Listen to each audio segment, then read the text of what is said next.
Right, so it's the day of my the day of my grandparents' 50th wedding anniversary, and the whole family had been planning this party for months. My mom especially, she had um, made sure we'd gotten an extended family portrait where everyone was dressed up. She had double and triple checked a family reservation at the fanciest restaurant in town. So the whole family's dressed up.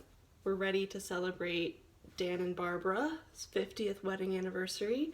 And so we go to this restaurant in the freezing rain, and we're dressed like we're going to their actual wedding. You know, we're like summer clothes, all of that. Not dressed for the weather, but it's Colorado, so we can handle it. And of course, this super fancy restaurant that we've double and triple checked our super fancy reservation for has never heard of us in their entire life. There's no room for us. We're not eating dinner there. So we hem and haw for like 45 minutes before, we come to terms with the fact that we have to go somewhere else to have this party. So the whole family decides, hey, we'll go up to Golden in the mountains where my uncle lives, and we'll just go to this little pub that we like with nice greasy food, and it'll be empty and quiet, and we can just be loud and rowdy and take up the whole bar. So that becomes the plan. We leave super fancy town and we go to Golden. The whole family caravans up there in our cars, and we're like, great, all right, we'll just make do of a bad situation, right? So we get to the pub, and at this time we're all just giddy with laughter about how absurd the whole thing went, because it had become a bit of a dramatic situation at the restaurant. you know but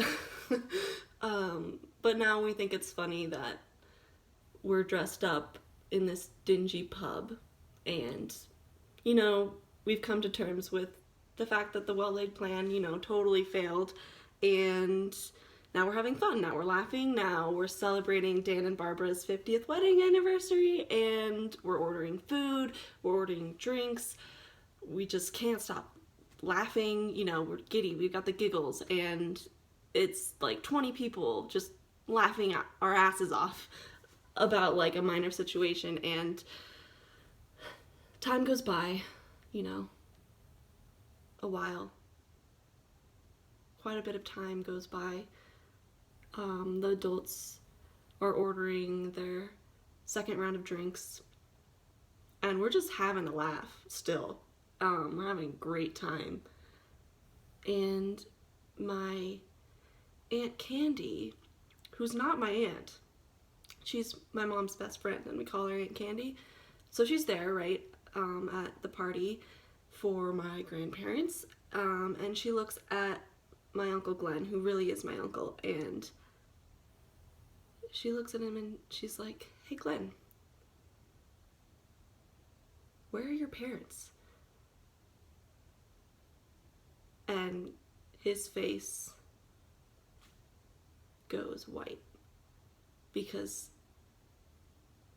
he was supposed to drive them in his car. He left them at the other restaurant a half hour away, which is one thing. So yes, Uncle Glenn left them, but literally no one in the family noticed, and this is their party, right? So we're all looking at each other like, after Glenn leaves, like runs out to go get Dan and Barbara for their own party, we're all looking at each other like, oh my god, we might be a bad family. Forgot our grandparents. But at the end of the day, Dan and Barbara show up.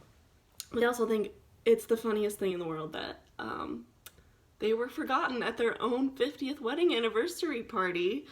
But it turned out to be like the most memorable family event that we've ever had. So thanks, Glenn, for forgetting your parents.